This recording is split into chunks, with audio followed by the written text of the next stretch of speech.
ইতিহাসের পাতায় আর একবার প্রত্যেককে স্বাগত জানাই। রাজ্যে প্রায় 2.5 লাখের ওপর বিভিন্ন চাকরির ক্ষেত্রে ভ্যাকান্সি আসতে চলেছে, এটা আপনারা বিভিন্ন পত্রপত্রিকায় দেখেছেন। এবার প্রথম প্রশ্ন হলো, এটা কি সত্যি? দ্বিতীয় প্রশ্ন হলো, যদি সত্যি হয়ে থাকে তাহলে কবে আসবে? এবং তৃতীয় প্রশ্ন হলো, যদি সত্যি হয় এবং সত্যি আসে তাহলে প্রিপারেশনটা আমরা কিভাবে নেব? এই তিনটে প্রশ্নের উত্তর আমি দেওয়ার চেষ্টা করব। প্রথম কথা হচ্ছে যে, এই ভ্যাকান্সিগুলো কি সত্যি আছে? দেখুন, ভ্যাকান্সি তো অনেকই আছে, কারণ বিগত সরকার নিয়োগ করেনি, কন্ট্রাকচুয়াল দিয়ে চালিয়েছে। ভ্যাকান্সি এর থেকে অনেক বেশি আছে। যেরকম আমি বলি যে প্রাইমারি, আপার প্রাইমারি 9, 10, 11, 12 মিলে বলছে 75,000 ভ্যাকান্সি রয়েছে, কিন্তু 19-এর আরটিআই এর একটা রিপোর্ট সেইখানে বলছে যে টিচার স্টুডেন্ট রেশিও যদি মেনটেন করতে হয় 3 লাখের ওপর, মানে 2,90,000-এর ওপর টিচার রিক্রুটমেন্ট করতে হতো, একদম প্রাইমারি থেকে ওপর লেভেল অব্দি।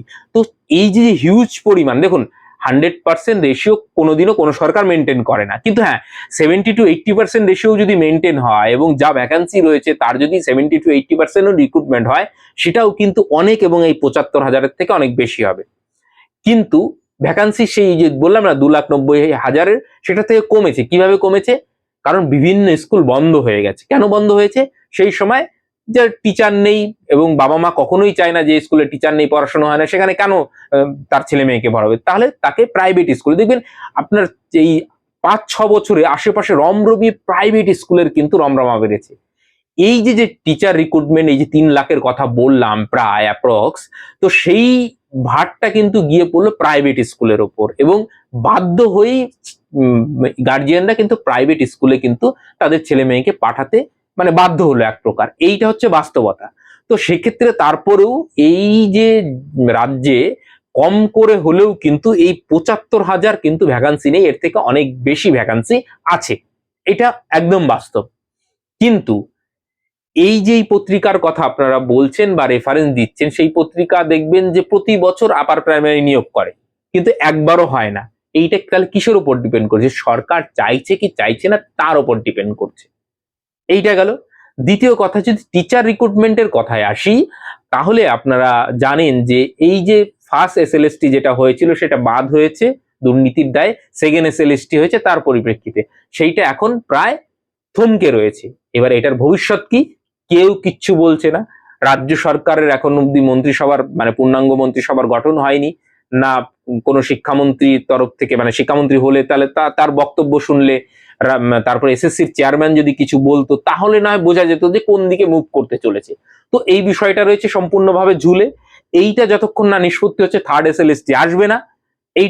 এটাও তো বাস্তব। তাহলে এই রিক্রুটমেন্ট প্রসেসটা যদি হয়ও, আমি ধরে নিলাম তর্কের খাতিরে এই রিক্রুটমেন্ট প্রসেসটা সম্পন্ন হলো, তাহলেও কিন্তু এই যে নতুন রিক্রুটমেন্টের আশায় যারা বসে রয়েছেন তারা কিন্তু এটা বুঝতে পারছেন যে এই রিক্রুটমেন্ট প্রসেসটা খুব দ্রুত করলেও 2 থেকে 3 মাস লাগবে, তারপরে নতুন ভ্যাকান্সি অনুযায়ী নোটিফিকেশন আসবে, অ্যাপ্লাই হবে, তো তারপরে একটা গ্যাপ থাকবে, তারপরে পরীক্ষা হবে। তার মানে কি, এ বছরের মানে খুব তাড়াতাড়ি হলেও এ বছরে হওয়ার সম্ভাবনা খুব কম, হয়তো নেক্সট বছরের প্রথম হাফে গিয়ে হতে পারে।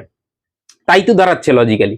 তো এই যে বাস্তবতা, এইটা কিন্তু আপনাদের বুঝতে হবে। আর যদি সেকেন্ড এসএলএসটি কোনো ক্রমে এদিক ওদিক হয়, কারণ কেন বলছি এই কথাটা, ইতিপূর্বে যখন বিরোধী দলনেতা আজকের রাজ্যের মুখ্যমন্ত্রী ছিলেন, তখন কিন্তু বলেছিলেন যে 16 সালকে ফেরানো হবে বা চেষ্টা করা হবে। তো সেই চেষ্টার করতে গিয়ে কিউরেটিভ পিটিশন যদি রাজ্য সরকার দায়ের করে এই ওএমআর এর বেসিসে, তখন ওইটা একটা লম্বা প্রক্রিয়া, মানে কি করবে সেটা তো আলটিমেটলি সুপ্রিম কোর্ট করবে। দেখুন, এর আগে আমি বারবার বলেছি।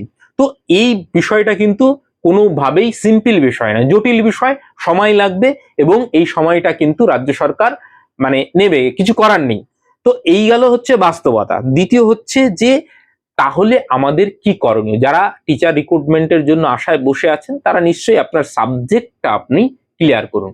এইবার বলবেন টিচার রিক্রুটমেন্টের বাইরেও তো অনেকগুলো রিক্রুটমেন্ট হবে, তো তাহলে কি হবে? দেখুন, কলকাতা পুলিশের কথা বলা হয়েছে, বা আপনার ওয়েস্ট বেঙ্গল পুলিশের কথা বলা হয়েছে।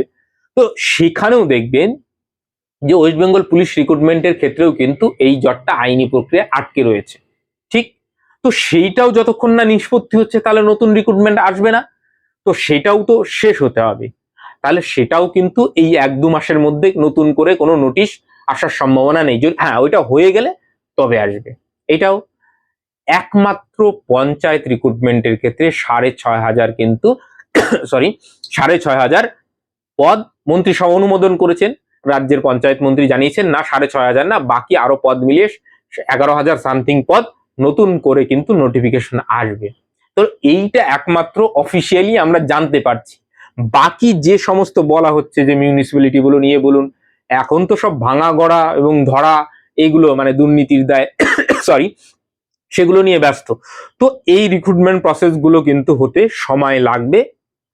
তো সেক্ষেত্রে আপনাদের কি করণীয় দেখুন, সরি, আপনারা যারা কম্পিটিটিভের জন্য যেতে চাইছেন তাদেরকে বলি, যাদের ফিনান্সিয়াল প্রবলেম নেই, টাকা পয়সা আছে, তারা নিশ্চয়ই কোনো ভালো কোর্সে বা প্রতিষ্ঠানে ভর্তি হয়ে নিতে পারেন, সেটা আপনার চয়েস।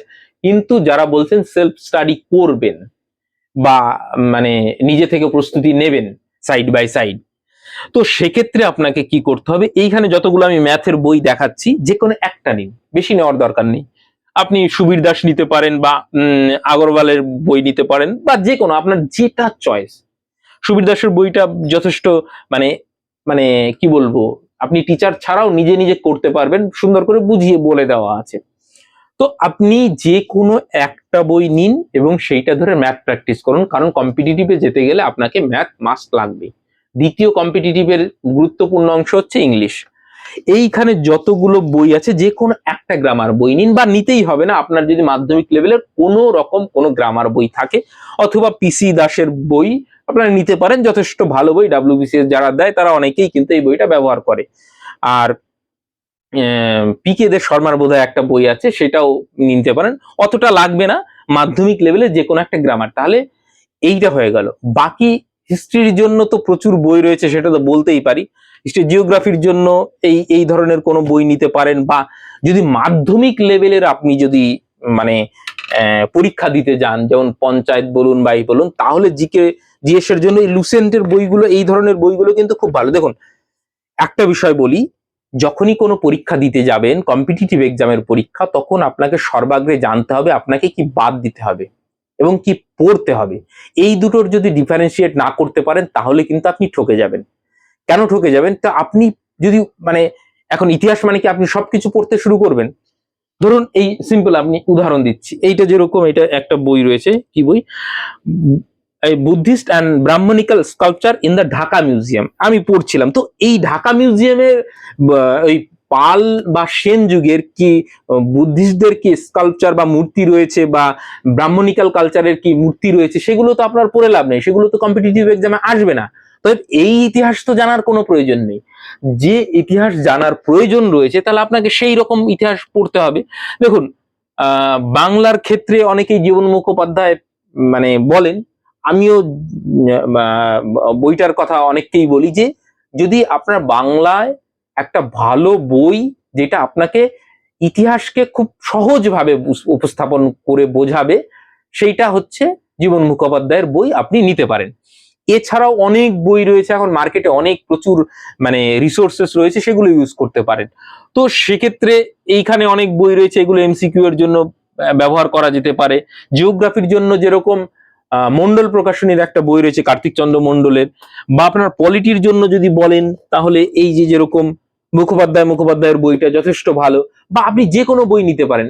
লক্ষ্মীকান্তের বই যারা ইউপিএসসি দেয় বা সিভিল সার্ভিস দেয় তারা পড়ে, কিন্তু মাধ্যমিক এইচএস লেভেলের মানে যে সমস্ত পরীক্ষা তার জন্য অতটা প্রয়োজন হয় না। তো এই বিষয়গুলো আপনাকে আগে যেটা করতে হবে, যে আপনি কোথায় যেতে চাইছেন, মানে কোন পরীক্ষার জন্য প্রস্তুতি নিতে চাইছেন, এবং তার সিলেবাস কি, প্রিভিয়াস ইয়ার কি কি কোশ্চেন এসে, এইটা দেখলে আপনার মোটামুটি একটা আইডিয়া হবে।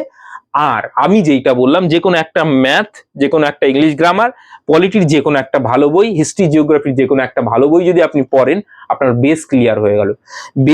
বেসটা যখন স্ট্রং হবে তখন আপনি যে কোনো পরীক্ষার প্রস্তুতি 3 থেকে 4 মাসে খুব ভালোভাবে নিতে পারবেন। কেন নিতে পারবেন? ধরুন এসএসসির পরীক্ষা 6 মাস পরে হবে বা 8 মাস পরে হবে, কিন্তু সামনেই আপনার রয়েছে পঞ্চায়েতের পরীক্ষা, সেটা আগে হচ্ছে।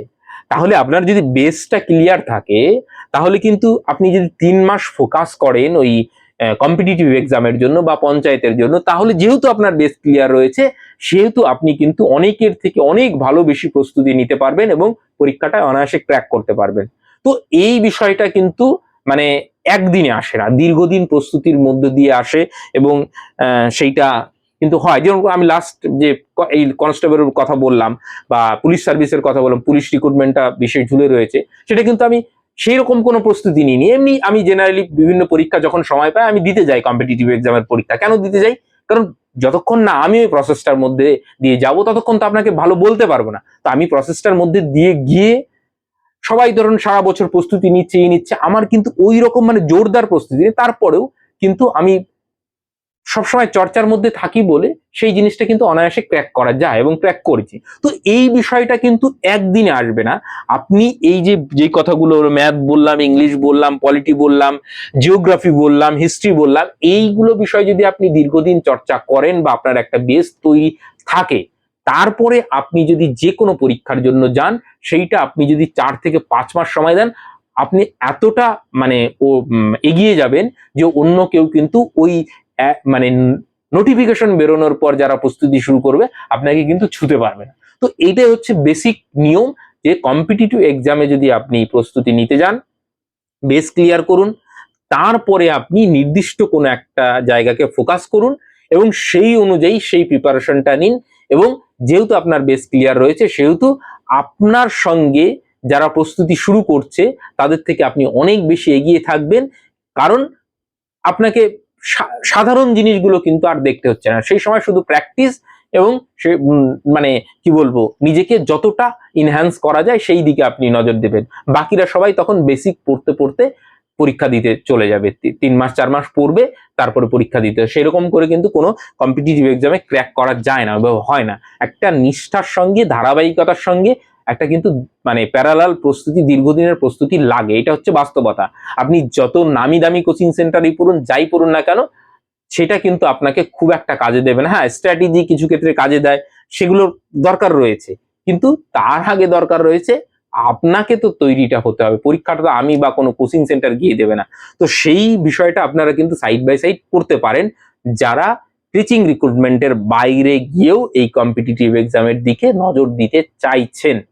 আর যদি মনে করেন না আমি টিচিং রিক্রুটমেন্টের মধ্যেই থাকবো, তাহলে সাবজেক্টটা ভালো করে ঝালিয়ে নিন, প্লাস সেই সঙ্গে আপনার যে টিচিং স্কিল সেইটা একটু ইমপ্রুভ করার চেষ্টা করুন, কমিউনিকেশন স্কিলটা ইমপ্রুভ করার চেষ্টা করুন। যেহেতু আপনি সারা জীবন বাচ্চাদের পড়াবেন, কথা বলবেন, সেই বিষয়গুলো উপর নজর দিন।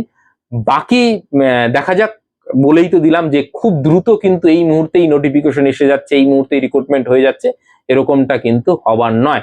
কারণ আপাতত রাজ্য সরকার বিরোধী দল ভাঙতে গড়তে এগুলো নিয়েই ব্যস্ত। এইটা করে নিয়ে, সবটা গুছিয়ে নিয়ে তারপরে আপনাদের যেই পাপ তৃণমূল করেছিল সিপিএম কে ভাঙিয়ে ভাঙিয়ে, সেই পাপের ফল এখন তৃণমূল ভুগছে, কিছু করার নেই। এবার পরবর্তীতে যাতে কোনো বিরোধী সেইভাবে চ্যালেঞ্জ না হয়ে উঠতে পারে, সেই জন্য মমতা বন্দ্যোপাধ্যায় কিন্তু সিপিএম কে ভেঙেছিল। সেই একই কারণে কিন্তু এখন রাজ্য সরকার কিন্তু এই তৃণমূল দলকে ভেঙে এমন ফ্ল্যাট করে দিচ্ছে যাতে চ্যালেঞ্জ সেইভাবে খাড়া না হয়। অর্থাৎ সবাই নিজের ভালো প্রত্যেকেই বোঝে। আগামী দিনে যেন সরকার চালাতে বা পরবর্তী বিধানসভায় আসতে যেন কোনো রকম অসুবিধা না হয় এবং কেন্দ্রে যেন কোনো সাপোর্টের কোনো অসুবিধা, জানেন যে এনডিএ জোটের সরকার, কারণ বিজেপি একক সংখ্যাগরিষ্ঠতা পায়নি। তো সেক্ষেত্রে যদি কিছু এমপি কে তাদের নিয়ে যাওয়া যায়, তাহলে বিল পাস করাতে 1/3 মেজরিটি যদি পেয়ে যায় সুবিধা হবে। তো অনেক বড়, এটা অনেক বড় খেলা। সেইখানে আমরা ক্ষুদ্র মানুষ, সেগুলো নিয়ে আমাদের ভেবে লাভ নেই। আমাদের যেটা মানে ভাবার বিষয় সেটা হচ্ছে রিক্রুটমেন্টটা কবে আসবে এবং সেটা স্বচ্ছভাবে হবে কিনা। হ্যাঁ, রিক্রুটমেন্ট আসবে, কিন্তু এই মুহূর্তে মানে এক্ষুনি আসছে না, একটু সময় লাগবে এবং সেই সময়টা রাজ্য সরকারকে দিতে হবে, কিছু করার নেই। বাকি দেখা যাক সেকেন্ড এসএলএসটির ভাগ্যে কি হয়। খুব একটা তো ভালো ইঙ্গিত তো পাওয়া যাচ্ছে না, দীর্ঘদিন ধরে এইরকম থমকে রয়েছে। কি যে হবে সেটাই তো সব থেকে বড় প্রশ্ন, এবং সেটা কিন্তু রাজ্য সরকারও এখনো মানে খোলসা করে বলছে না যে তারা কোন দিকে কি করতে চাইছে, তাদের অ্যাপ্রোচটা কি হতে পারে। আর বাকিটা কোর্টের ওপর, সুপ্রিম কোর্টের ওপর ডিপেন্ড করছে, কারণ এটা যেহেতু কোর্টের থ্রু দিয়ে হচ্ছে, সো সেক্ষেত্রে রাজ্য সরকার চাইলেই কিন্তু যে বাতিল করে দিতে পারবে এমনটাও তো নয়। যা করার কোর্টের থ্রু দিয়েই করতে হবে, এটা আগেও বলেছি, এখনো বলছি, এবং সেইটা কতদিনে কি সম্পন্ন হচ্ছে সেটাই দেখার।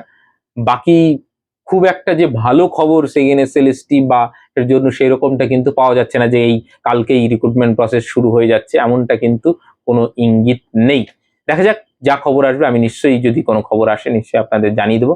ভালো থাকবেন, সুস্থ থাকবেন, এবং যদি মনে হয় এইভাবে প্রস্তুতি নিতে পারেন, আর যদি ফার্দার কোনো প্রশ্ন থাকে সেটাও করতে পারেন, কমেন্ট সেকশনে লিঙ্ক দেওয়া থাকলো সেখানে গিয়ে যুক্ত হয়ে থাকতে পারেন।